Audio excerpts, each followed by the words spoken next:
Hello and welcome to the Home Assistant Podcast. As usual, my name is Rohan and I'm joined with Phil. Hey, Phil. Hey, Rohan. And today we have our special guest, Erwin. Hey, Erwin, how's it going? Hey guys, how are you doing? This episode is sponsored by Home Assistant Cloud by Nabu Casa. Easily access your local Home Assistant instance remotely for a small monthly fee that supports the Home Assistant and ESP Home projects. Configuration is done by the user interface, so there's no fiddling with router settings, SSL certificates, or any YAML. Erwin, where in the world are you? I'm located in Belgium, in fact, and not too far away from Brussels and not too far away from Antwerp, but Belgium is not that big, Yeah. No, that's awesome. And obviously you're a Home Assistant user. What kind of got you into it? First of all, thanks for the invitation also, because I'm following the podcast already for a year, and I've noticed that Nice. you Appreciate it.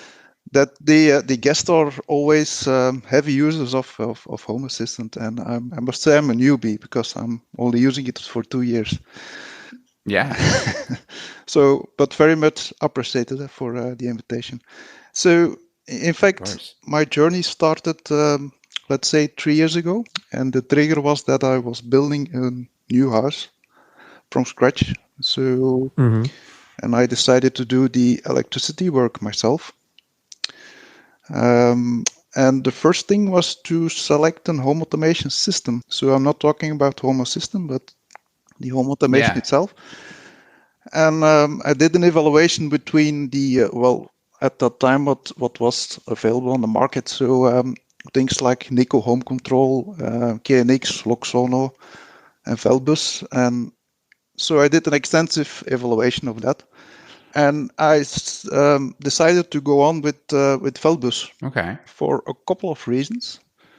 It's also Belgium, by the way, but that was not the reason, because and I found it out later on. So the reason was that it is a distributed system. So if you have a broken relay, it doesn't shut down your complete house.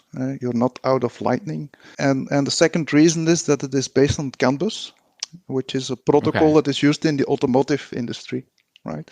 And it's very robust in that environment. So my reasoning was, well, then it must be robust in my house, right? Yeah. So I went with that and with the associated products. So, and then finally, after 1 year, when everything was ready, I had to decide between using OpenHAB, which I saw in operation from a friend. But then I came across Home Assistant at that time, 2 years ago. And, Home Assistant has a bigger community. It's written in Python, and I know Python quite well. So I don't know Java. So and then quickly the decision was made to go forward with Home Assistant. But I did regret for a moment, I must say. So it's a very good product, I must say. I love it. Yeah. So what was the reason that you regretted it? Like, did you not like? Did you have like in that initial switch over? You're like, oh, I should have gone OpenHAB over Home Assistant, or was there something else that you would wish you would move to first before? No. I said I didn't regret it. So. You didn't regret it. No. Sorry. Okay. Yeah. Oh, good. I was like, oh, that's interesting. You've regretted Home Assistant. No. Sorry, I'm not a native English speaker. Sorry. No. All good. Yeah. All good. No need to apologize. Yeah. So no. It's an excellent product. So I didn't regret it for a moment. Right. Oh, that's good. Yeah. So I guess this is your house. You just I love that in Europe. Similar to what I see all the time in North America. We need to do some electricity work. We'll just do it ourselves. Whereas down under here, I've got to go out and pay for a professional to touch any wiring, so it gets a bit cost prohibitive. But it's also interesting that you mentioned Velbus. I haven't heard of Velbus before. I can see there is a Home Assistant integration, so obviously there's people using it. But it's interesting to see that in Europe you think like how connected the world is right now. We've got Zigbee, Z-Wave that seem to be global, and then I'm assuming here Velbus is maybe concentrated more in just Europe. I'm guessing there's also different protocols around the world as well. So is Velbus still used in your house today? Yes. So it's operating without any glitch on its own, and Yep. so it is also redundant. So the power supply. So if one breaks, the other takes over. So it does its job in an excellent way, and also the integration towards Home Assistant is quite good. So in the beginning, I had a little bit of problems with some of my relais. And in the very first version, I had to patch it to make it work. But then the guy who maintains the GitHub library, he fixed that for me, and I think now it's taken over by someone else. But it's very, very stable. That's good. Yeah. So I was just looking at some of their products on their website and stuff, because as Phil mentioned, I'm kind of not familiar with Velvus either. It looks like these guys are more like, I know you mentioned they work more in the automotive or they work closer with automotive protocols, right? But it looks like they have a lot of like DIN rail based stuff and things like that. What from Velvus are you using, Erwin? I'm using the glass control devices. So these things you put against your wall, right? So and they communicate over this green cable, EIB, it's called, I believe, to the DIN rail devices, right? So it's a big bus, and you can loop it. So if one side of the bus gets disconnected, it still operates the other way around. Yeah. I'm using the relais for the lightning. So all my lightning is going to two central places, in fact. Right. And also my blinds or screens, they are connected to this Velbus system. And then from the Velbus itself, there is an RS-232 module, which is plugged in directly into my Raspberry Pi, right? Right. So, and there via the integration, it goes serial to Velbus. And as soon as you start up the integration, you see all the entities appearing in Home Assistant, and of course you can make use of them in the various automations or love layers or whatever. So it's interesting. Yeah. Sounds like it's a high end. Like a high-end automation system, that you would see on the expensive houses. I think Rohan is another. What I'm thinking of, like Control 4. Am I thinking the right brand there? There's another one that eludes me. As well. Well, I think that, I mean, this actually sounds a lot more industrial, right? Especially when it's wired through and it's on DIN rails and stuff like that. So it's which I think is actually kind of cool. And are these things like super expensive, Erwin, relative to something else? Like anything smart is already super expensive, but is it a premium on top of that? It is. Well, it is quite expensive. So so I think I paid around 7,000 to 8,000 euros for the complete system. That was for everything. So all the relais, all the blind controls, all the glass control things, and completely in my house. So it's quite expensive, but as you say, it's more industrial. So it operates very, very stable. So Well, and I guess it's not wireless, so you don't have to worry about. No, it's not wireless. So I just had to put this green cable in my house. As a bus cable through the house, and that's it. So that's it. Yeah. Which I mean, if you're building it from the ground up, then that's not a huge issue typically. No, it's not an issue. If it would have been an existing house, it's a completely different story, of course. And you cannot do the braking in an existing house. But since I was building up from the ground, I had that freedom, right? Yeah, that's awesome. Okay, so you started out with so you've got your house, you've put your green cable everywhere, you've started out with Home Assistant. What are you using to drive Home Assistant? I know one of the contentious topics we always talk about is, are you using Node-RED? Are you using a YAML? Like, is there something that you've just stuck with, or maybe you prefer, one of the various automation engines around it? Is there something that you've sort of gelled with better in your system? I'm a heavily user of Node-RED, so because it's very intuitive, right? Mm-hmm. And you can see all the automations in a visible way. So actually, to be honest, I tried immediately Node-RED and I liked it, so I didn't try the other one. So, Hey, listen, if it works for you, then that's perfect, right? Yeah.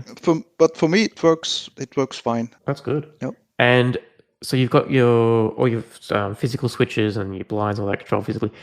Have you gone to any other sort of like smart speakers around the home to integrate with that via Home Assistant? So using like an Amazon Echo, Google Home, or even HomeKit? I don't use voice control for the moment. That is still on my list to do, but yeah, that takes a little bit time. So I'm integrating with the Philips Hue. So this is I'm using this for motion detectors in my house. First of all, and also for the power switches. How is it called? Is it a power switch? Like a light switch kind of thing? No, like or for put it. It's an electrical switch, so on and off. Right. Like a smart outlet. A power plug. I was looking for that. So yeah. So I'm using that as a power plug here and there to mostly to save energy. So for instance, my son, he has a PlayStation 5, he has a PC, he has 2 monitors, he has a Chromecast, a TV on his room, right? Yep. So even if that all these things run idle, it consumes quite some energy, and energy is expensive, So I've put this power plug between all his devices and the power wall, right? And around midnight, I switch off everything until the next morning, 9 o'clock or 10 o'clock, not sure anymore. Interesting. Yeah. And then it's plugged on again. I mean, he gets power again. Well, if he wants to wake up 4 at night in the morning and he wants to do gaming, he knows the button on Home Assistant and he can activate again. It's interesting. So you're saving a lot of like the passive standby power that devices consume. Yeah. Which makes a lot of sense. So, and I have a second one on my TV and my Google TV. Yep. And on my amplifier, so they also break. And the third one I'm using. So I have a swimming pond. I think you call it like that.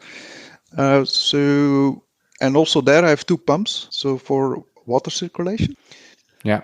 So one of the pumps, is not running at night because I have solar panels on top of my roof. And during the day, I have a lot of electricity, right? So, and they almost give you nothing for injection, but you have to pay very, very, you have to pay for if you consume energy from the grid. So at night, it is a pump and that is running at a low percentage, 20 or 30 watts. And then during the day, both pumps are activated or the other pump is reactivated in the morning. Yeah. And at the evening, it's again stopped. So, which saves me a bit on my bill. And during the day, I have a lot of filtering. And indeed, the plants who are responsible for filtering the water, they are mostly active in the day, not at night. So at the night, and also in wintertime, I can run down the pump and the circulation of water. Nice. Yeah. That's awesome. I know energy has been a big focus for Home Assistant recently. Yeah. And you mentioned, but you touched on before, like you're using, shutting off all those devices overnight, the PS5 and the computer monitors that were just sitting there standing by. Have you managed to measure how much those idle devices were costing you in order, like, was there a reason you go, oh, they're just wasting power? I can see, they're costing me X amount of dollars. Were you able to measure that, or is this just something you've done proactively to try and save some money on the devices just consuming power while they're off? No, I did the return on investment calculation.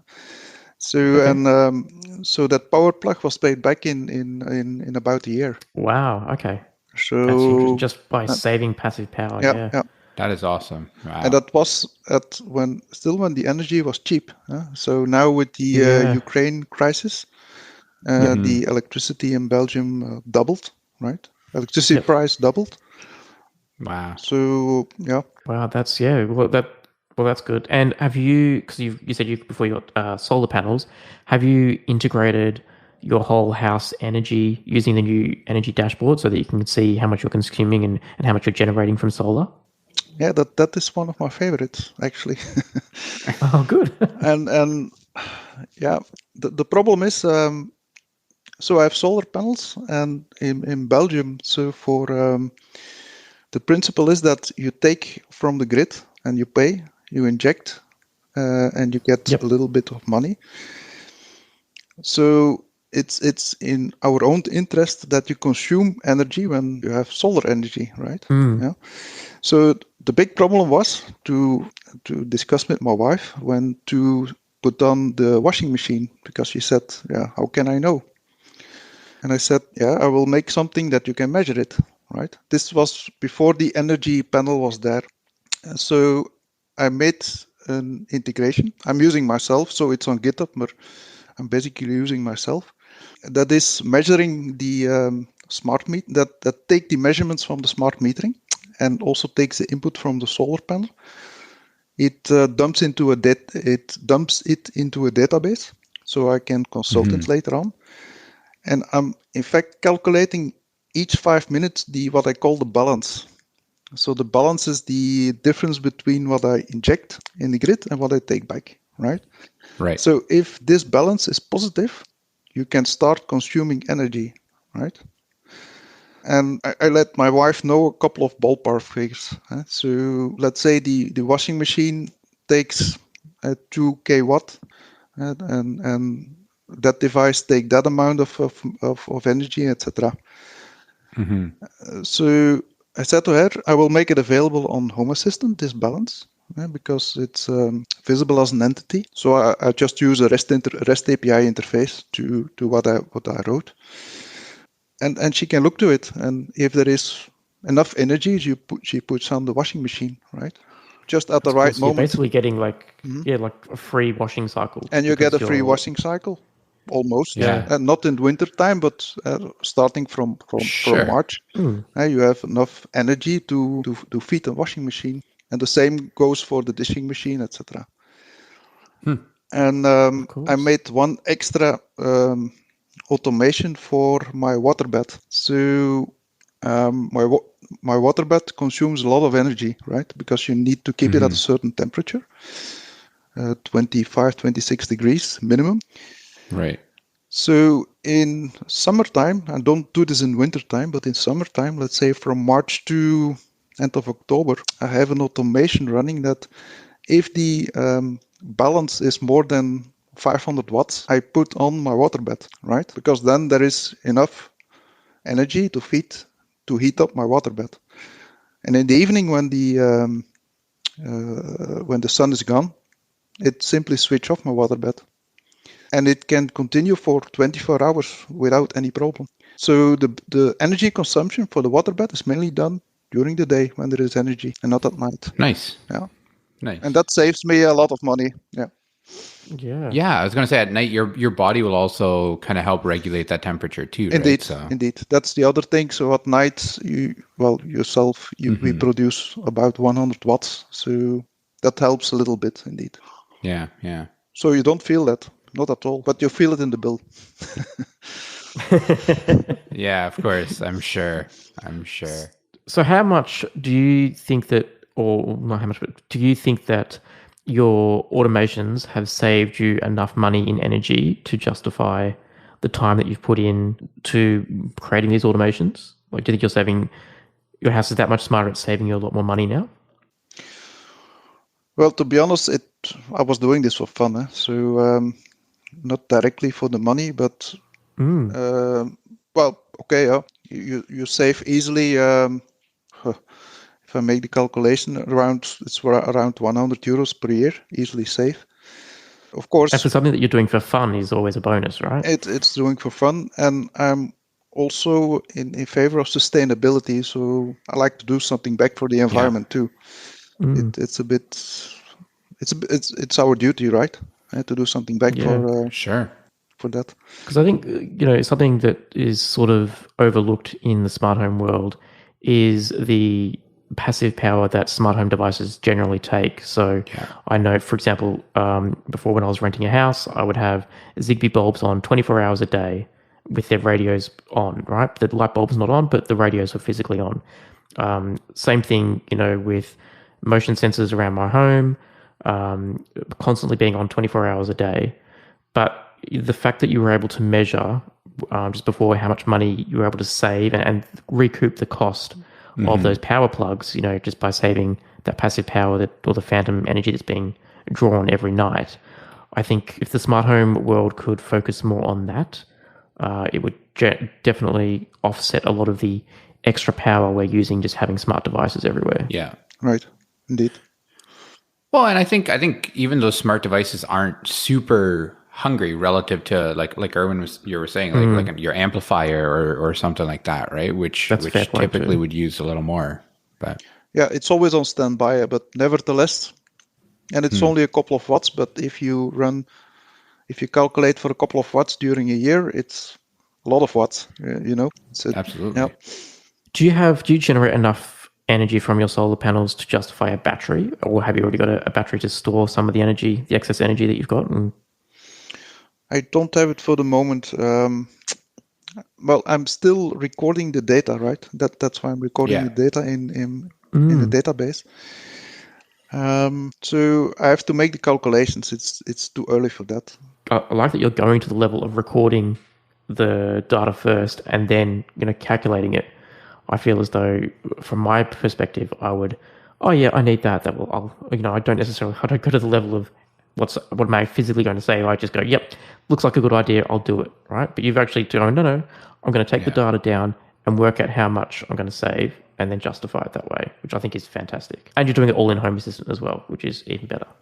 Indeed, and that application I wrote, I also use it to feed the energy dashboard.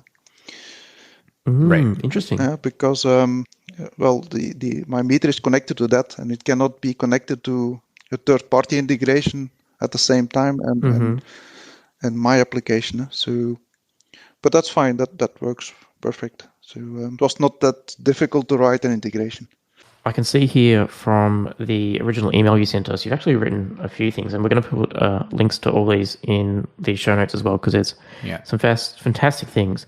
But I do want to touch on one that you've got here, which is the video analytics system, which you call Concierge. Can you tell us a bit about that? Sure, I can.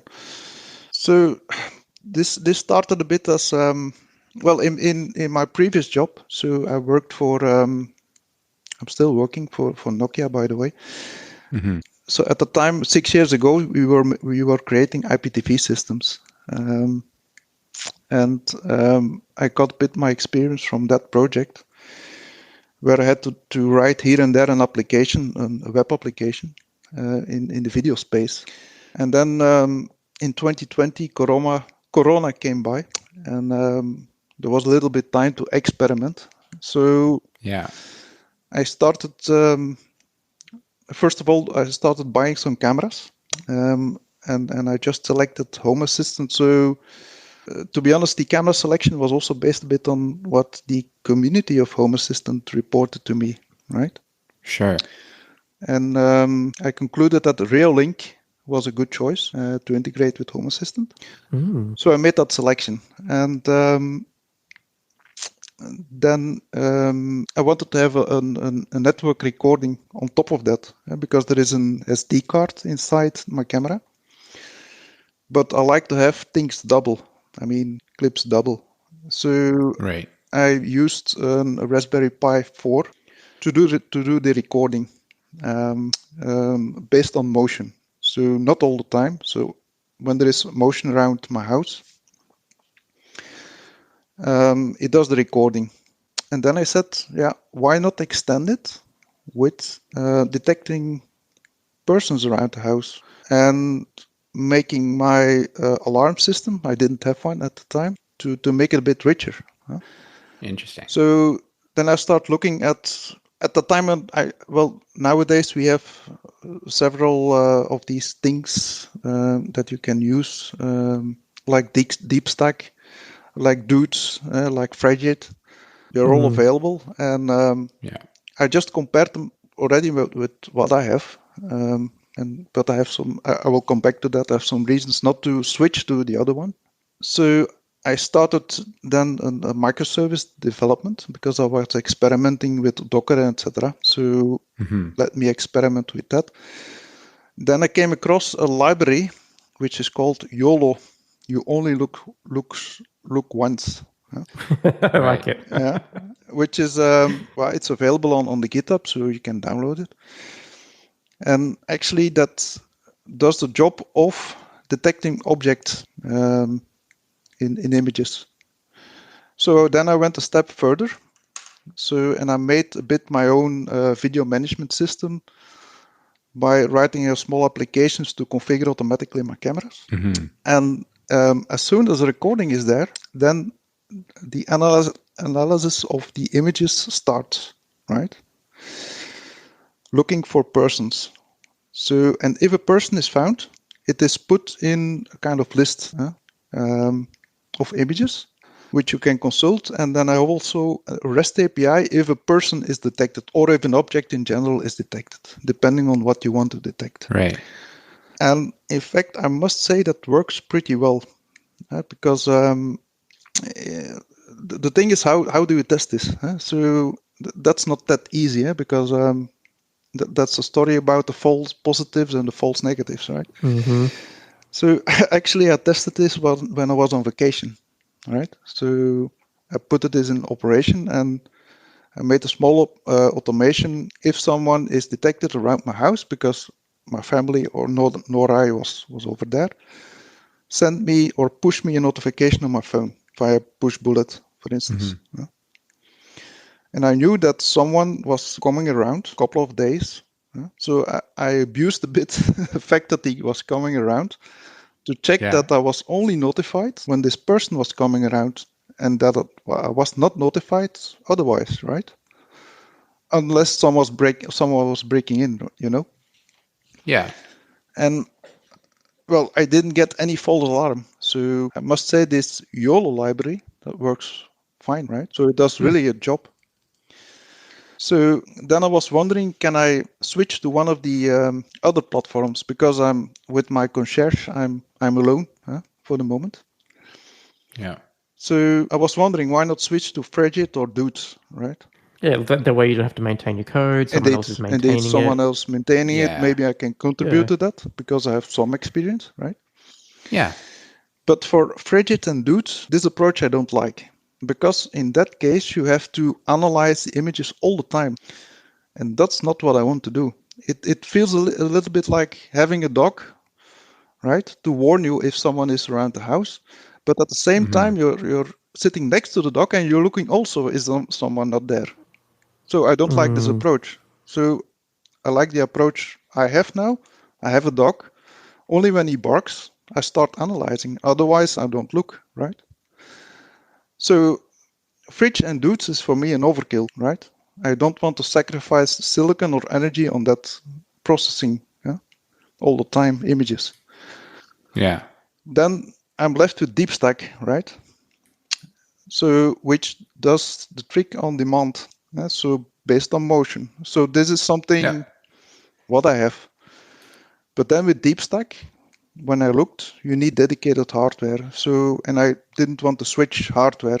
Yeah. So for the moment, I'm still using my own implementation, which is not real time. It's nearly real time because there is a little bit of delay. It is not minutes, but you can speak about 30 to 40 minutes. Seconds, which is acceptable, I think. Right.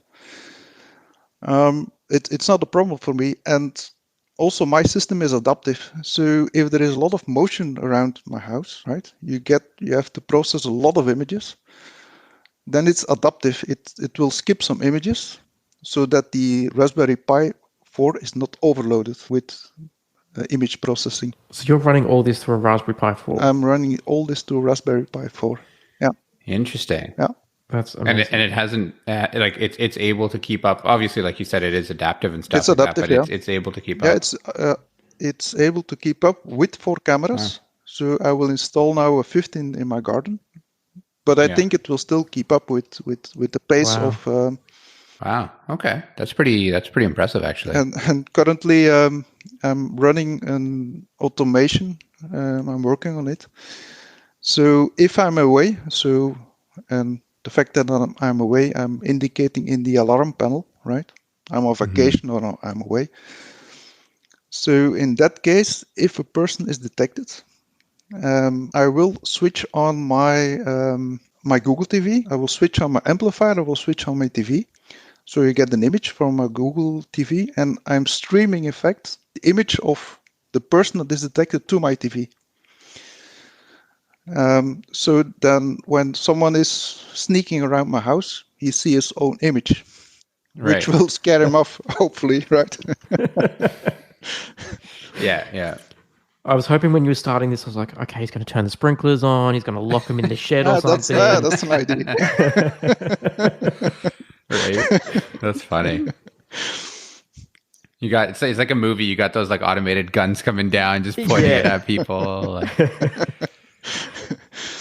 So when you first emailed us quite a while ago, you said that you were in the planning conception stage of an enhanced integrated alarm management. Is this what it's come to? Like, is this what since you've emailed us? Is this what it is now? Yes, that's exactly where you've gone. Yeah, that's exactly that. Yes, yeah. That's great. So if you have some other ideas, please, you're welcome. Huh? Well, like you can take the irrigation system and the garden shed, locking them in there. That's right. Yeah. That's right. Smart lock and smart sprinklers. Put them together with your cameras. So, are you using? So you're obviously using presence detection. I'm guessing you've got your phone as a beacon to say whether you're home or not. Are you using any like alarm control panel systems in Home Assistant? Yeah, so I'm using set status. I'm using this. What is it? Is it a standard alarm panel? So I think it's standard. For you can put in the configuration.yaml. That's what I'm using. Yeah. Yep. With presence detection, I'm struggling, to be honest, and I don't have a good solution for that. So, well, let me rephrase that a bit. For putting off my alarm, for disabling my alarm, it's fine. If I see one phone, I can disable it.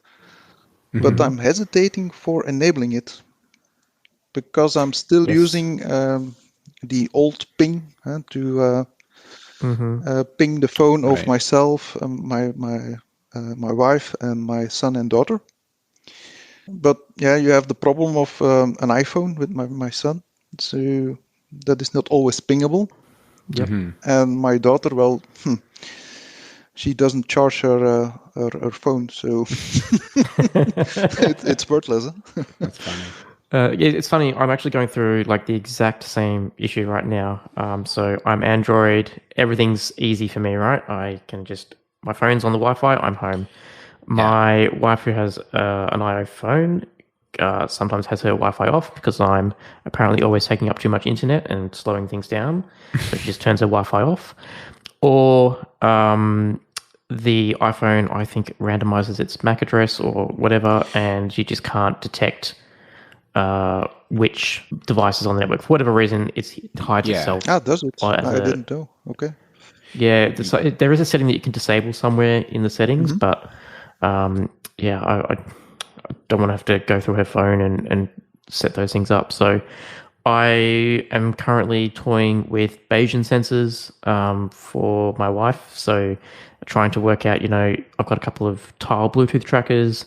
Then work out some rules if the car's away, her wallet, the child tracker in her wallet is also away, then there's a good probability that she's not home. I'm just trying to come up with rules that, can get a 99% accuracy. Unfortunately, there's we've just installed a smart door lock on our front door, so we don't have to carry keys around with us. But then that now has the negative effect of, because we're not carrying keys with us, the trackers that are on our keys don't leave the house, so the house will think we're home. Right. So there's a whole bunch of rules that I'm trying to figure out the best way forward. I understand the struggle. Yeah, I'm interested in that solution if you if you find the ideal solution. Yeah, there's that, which is why Phil and I like talking about presence so much, right? Like it's because it's hard. Yep. Right? Yeah. Is everybody's got their own little magic sauce that they do, and it works for them. I don't think there is a perfect just yet. Unless you have some kind of a GPS chip implanted in yourself, right? Other than that, I think to that point, I think it's everybody we've seen is some combination of like hey, I use the Home Assistant app with as well as tracking my car or tracking whatever, like a couple of different things, right? And some people use Bayesian sensors, some people don't, right? Like. I think for me personally, I've gotten to the point where I'm just using our, so both of us have iPhones, so we're both just using the iOS Home Assistant app for integration. And with it telling us, are we home, are we not, whatever. Again, for me, that works really well, actually, because both of us always have our phones on us. But again, like you said, for somebody like your daughter who doesn't necessarily have her phone charge or something like that, right? Mm-hmm. So then that's where it starts breaking down, right? So and if she doesn't drive, you're not gonna put a tracker in the car or something like that, right? Like, so or she might not have her own car, right? So those are things you gotta consider as well, right? So I also am currently toying that you mentioned before. When to turn the alarm on is the tricky part as well. I think is also I've currently resorted to. I used to do it basically, once all the presence detectors were detected as not home, activate, set the home in away mode, it would turn everything off. Mm-hmm. But now, with presence not being as reliable as I'd like at the moment, and also being in a position where, we may leave someone in the house while me and my wife step away, and then everything turning off while they're still in the house, it gets tricky. I've currently set up a push notification to my phone that will just prompt me, do you want to turn the alarm on? It looks like no one's home. But yeah, I think disabling it is easy. Activating the alarm to say that you've left the house can be a bit tricky. And what do you use for this push notification? Just the Home Assistant app. So I've got Nabu Casa as a cloud. Yeah, and then there's just a standard companion app, and then it gives me in the notification there's a yes, turn on, or no, don't turn on the alarm button that I can press. Yeah. And if you want to go a little bit further, if you are using Home Assistant as the default alarm control panel, I found, actually no, someone was on the podcast that was telling us about it. Alarmo is a community add-on. It's really cool. It basically allows you to have zones in your home. You can set different PIN codes that can arm and disarm the alarm panel from within Home Assistant. There's a whole bunch of sensors that you can add in, and it will then group those sensors together and give you more rules around when an alarm is triggered. I've been having a lot of fun with that, so I highly recommend that little add-on as well. Yep. I can always use these glass controls from Velbus to activate it. So it works in the other way around. So you can push the button on Velbus. Yeah. Okay. And that is injected as a signal into, or it's simply a sensor, right? Yeah. And based on that, I can also activate it. So you can have like a button near your front door, so when you're leaving, just push the button. Yeah, it's my light switch. It's the same thing. Yeah. Yep. Right. Interesting. Can it even do can the Velbus system detect things like double taps or something like that? So even if you have like a light switch that's at your doors, so one's off, press once for turn off the light, or press 3 times for like hey, like I'm leaving the house, and shut everything down and run your like goodbye routine kind of thing, and then also set the alarm on and do whatever. It can, because it does that locally. Yeah? So I have that for one of my rooms where I store things. So if you tap once, the light goes on for 5 minutes. If you double tap, it will, or tap long enough for a second or two, it will stay on for 1 hour. Right. So it can definitely do that. Yeah. So that might a lot of times going back to your basics is kind of the best thing, right? Like even like, hey, the entire family is leaving the house. Great. Well, here's, whatever, double tap, triple tap, whatever, right? Set the house to away. So the house knows that everybody is gone. And then based on that, you do whatever else until it detects one of you back for like a minute or something like Indeed. that, right? Yeah. So that's interesting. So you mentioned before you've got kids around the house as well. How are they like?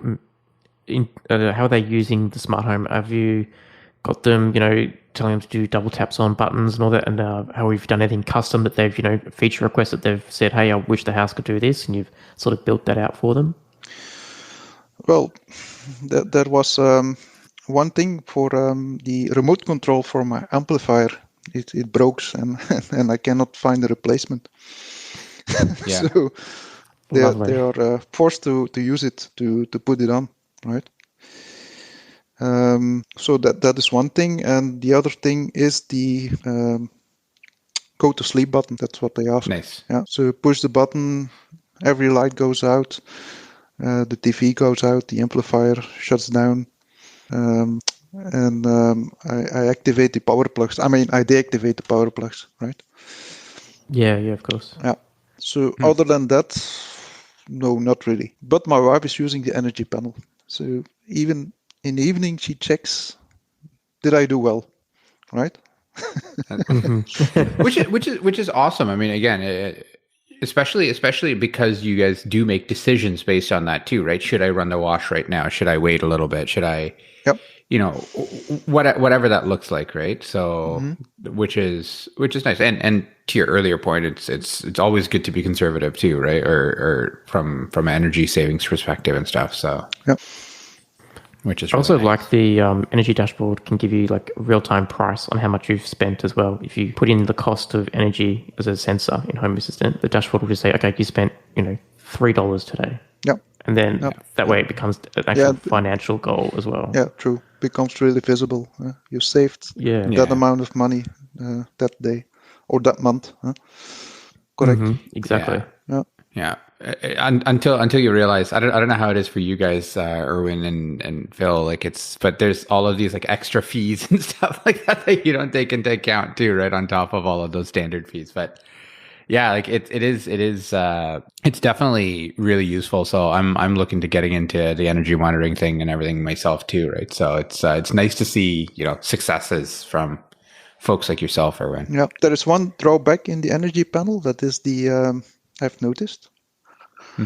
Because I had a problem with my Raspberry Pi 3. So I started the installation 2 years ago on the Raspberry Pi 3.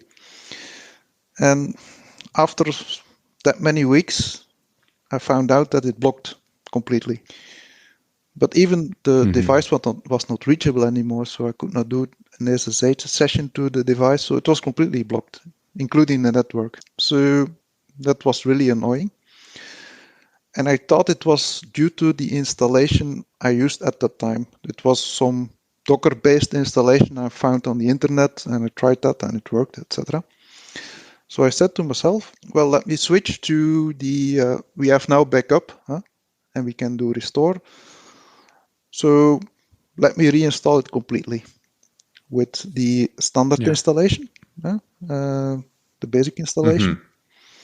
And then I noticed, in fact, two things. So the first thing is that I still have the same problem. So it's still blocked for some reason. And the second problem is that the data from the energy panel is not restored. I'm not sure that is normal. But I thought that would have been restored, but it's not the case. Interesting. So you lost a lot of. Yeah, I still have my own database, right, where I log things, but it's annoying. Yeah. Now you've got Do you gaps. log these into like Grafana or anything like that, Erwin? I use a combination of InfluxDB, which is a time series database, and for the visualization, I use indeed Grafana to have a look at the data. But it really goes deeper because it's every 5 minutes or all the data of the solar panels, what I get is pumped into that database. Also the forecasts. So I have also forecasting on solar. So also this data is pumped into the database just to see after a while what correction I have to do, because these are not that accurate, right? But there is a kind of correction factor I can do to make them more accurate. Interesting. Yeah. And then are you planning to do any kind of like modeling or anything like that to say like, hey, you know what, I think based on what, you know, my typical what's the word I'm looking for? Like usage? Not usage, but collection is, right? For from like harvesting, whatever you want to call it for solar. Based on that, you know, tomorrow's weather is going to be X, Y, Z, so it's going to look like this. Like, is there any? I think in the future I can do that, but on the condition that all the devices in the house become much smarter, and can be. I mean, I cannot steer my washing machine. I don't think that's possible to do it remotely. Yeah. Same for dishing machine, but But I'm thinking about the electrical car. So in that case, I can make it indeed more smart, right? And based on there is tomorrow or the day after more solar energy, so I will not charge my electrical car because I can still drive for 1 or 2 days. I will postpone that. Yeah. So yes. Rohan, what you were just describing before, there is the forecast solar sensor in Home Assistant as well. Yeah. So if you activate that, that'll give you sort of like a rough estimate on how good solar production is expected to be over the next few days. Similar to like a weather sensor, right? Yeah. So there's another option too. Yep. Yeah, which is kind of cool. I'd love to have solar here, but I mean, looking outside right now, it looks really dull, so I don't think I'd get much results. So I don't know, maybe not. And finally, I fixed my problem with the because I still had the problem with the Raspberry Pi 3. So I fixed it. I had to fix it by buying a Raspberry Pi 4, and then the problem was gone. And I'm using now the Raspberry Pi 3 as a second device to do the smart meter, the electricity meter, to record everything, to do the InfluxDB, the Grafana. I'm doing it on that device, first of all. Yeah. And then the other problem I had was remote access. So what I didn't want to do is to switch Home Assistant to HTTPS.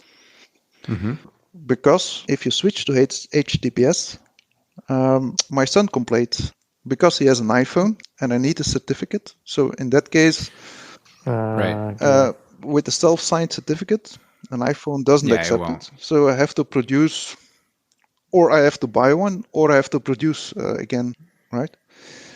Yeah. So, I mean, you could do something like a Let's Encrypt certificate or something like that, right? Which is automatically, you can get it to auto-generate every, 90 days or 60 days or whatever that is. Yeah. And then do that. But I don't want to do it. On my LAN, I don't want to do it. I don't blame you. I don't blame you for that one. Yeah. And the other reason is that I cannot stream my cameras anymore to my Home Assistant. Because they use HTTP. They use HTTP. I cannot do it with HTTPS. So interesting, actually. Yeah. That seems like doesn't sound right. There should be some way. I'm sure it's an extremely complex way of doing it, but it sounds like that should work though. Because is it what do you? Because if you're thinking of it like, so if you're accessing a HTTPS site and then you're trying to stream a non-HTTPS feed on that page, it will block the non-secure content. Right, from the frame there, right? Yeah. Yeah, but I mean that would need your camera to flip to HTTPS. HTTPS, yeah. Yeah, but it's a low budget camera, so So it's not going to. No, Yeah. I'm not going to do that. Fair. No, Would you recommend the Railink cameras that you've got? definitely. Like, do you think? Definitely. Yeah. They're very good. They're very cheap. Mm-hmm. I mean, they cost, what is it, 50 euros a piece. Yeah. Yep. But having this concierge system, they are already paid back because I got 2 months ago a fine from the police that I ignored the traffic light in Antwerp, right? Okay. But in Belgium, the government is very, very slow, right? And you get the fine 1 month later. So one month later, you think, did I do this? I don't think I did it, but where was I? Luckily, I still had the camera feeds, right? I still had some still images. Nice. So I could see my car parked on the driveway half an hour before the incident, Right. and half an hour after the incident on exactly the same spot. So I said to the police, "Hey, look, this is my car on my driveway. I cannot be the the committer of the offender, huh? Right? Yeah. And this is the proof." And then they said, "Yeah, you're right. Okay, you don't have to pay the fine," which was around Wow. 200 euros. So, Oh wow. Okay. Yeah. That's great. Wow. so it saved me some money already. Of course. Was your license plate visible in the still images that you took, or like was it a side-on view of your car? Like how would the police know? Oh, he's just sent a photo of a car in a driveway. Like could be anyone's car. True, but it is my driveway. I mean, Yeah. indeed, Yeah. the license plate was not completely. There was maybe one letter visible. Okay. But that's good. When the cameras pay for themselves. Yeah, indeed. Yeah. Wow. That's awesome. Although a bit concerning that they issued the fine in the first place out of error, the wrong or vehicle. someone cloned your license plate and is running around. I guess so. So yeah. Yeah. Yeah. I That's like those crazy. good stories though. Like, that you were able to use Home Assistant to save yourself a fine that you didn't commit. Like, and there was your proof. Yeah. Fantastic. Yeah. But I know you also mentioned in your email you were doing some water detection as well, using Arduino sensors that I assume you built yourself. Want to talk about that one for a second? Because I just that's kind of stuff I'm interested in too. So I just genuinely just want to know. Yeah. I'm planning to do that on the Arduino, the water sensors. So and actually there are still also problems. So I have 2 collectors of water on my house. So one for the rainwater that collects the rainwater, and that goes then to the garden and to the for flushing the toilet, right? Okay. And there is a sensor in it to measure. In fact, it's a very dumb sensor to measure low water, right? So it's a float, right, on the surface, and if it goes into a vertical position, it gives an alarm into Velbus and obviously in Home Assistant, and that will send me a push notification. And then I have a second collector where the water is collected from rooms which are below ground surface, right? So, where I have a bathroom. But obviously, if I want to drain that water, it goes to a collector, and then there is a pump that pumps it to the higher level and to drain it to the street. There is also a float inside it, but it's the opposite, right? If that goes above a certain level, then I risk a float of my my bathroom, of course. Yeah. Right. If the pump is broke for some reason, or there is no electricity on the pump itself. So that's a second detection. Now, these floats are not really reliable because they already broke too. Oh wow! Like the actual stem or whatever, the floating part of the float. The float didn't work anymore. Oh no! So for the what is it called, cistern, for the water collection thing, it's fine now because you're running out of water. I'm okay with that. But for the other one, it's a disaster, right? Yeah. So actually, I'm looking for I'm looking for the detector, a second detector. Interesting. So, and for the rainwater collector, I would like to measure the height or the depth, I must say, just to see how many water is remaining. I wonder are you able to use something like and again, this is where my knowledge of these kind of things start to wither, but if you use something like an ultrasound sensor or something like that, and again, I'm not sure how you're catching this water, but whatever vessel it's being stored in, can you use like an ultrasound sensor and see the level that way? I don't know if that works or not, but that definitely works on an Arduino, because my kid in school tried a project to measure distance with an Arduino. Yeah. But yeah, to be honest, I'm not sure that will work in the hostile environment of a collector, where there is well, everything becomes wet in that. Yeah. yeah, exactly. So I'm not sure. Maybe it's an option. Huh? Actually, I'd love, maybe this is a good chance for some of our listeners, if you're doing that kind of thing. I would definitely be interested. Tips. So I've got a rainwater tank, and I would love to know how much capacity it's got in it, right? So just to be able to see that in home, this is 100% full, 0% full.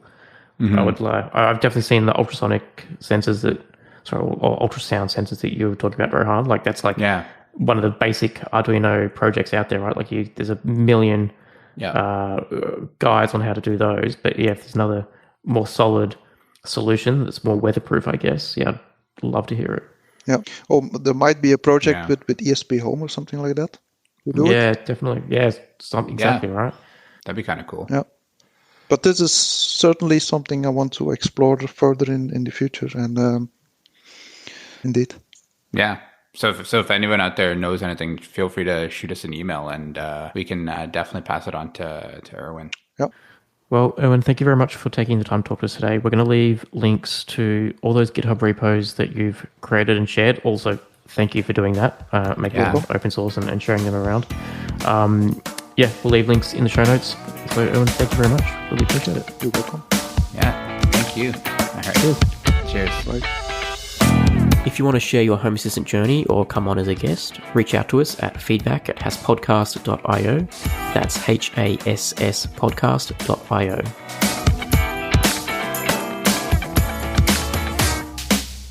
The Home Assistant podcast is hosted by Phil Hawthorne and myself, Rohan Karamandi.